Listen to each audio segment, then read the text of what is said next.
What is up guys, done at this side. So in this video, I'm going to show you how to add music in one slide in Canva. So first you need to head over to your Canva's website, and then when you're redirected to the home page, here you will see the video section. Click on this video section, and from here you have multiple forms to upload a video if you have any in your PC or storage, or if you don't have it, you can upload the pre-built video templates from Canva.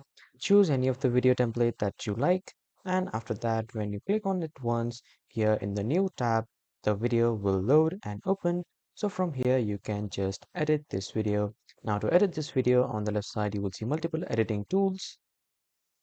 So from these tools, you can edit this video. So as you can see, this video is my particular slide. So in this particular slide, I need to add an audio. To add an audio on the left side, I'll click on apps, scroll on a bit, and then click on audio.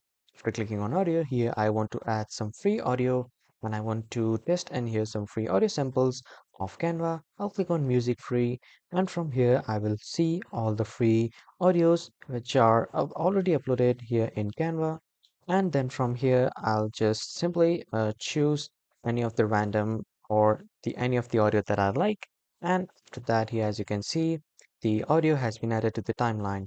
So this is how you can add audio to a particular slide in Canva. That was all for this video, everyone. Thank you for watching.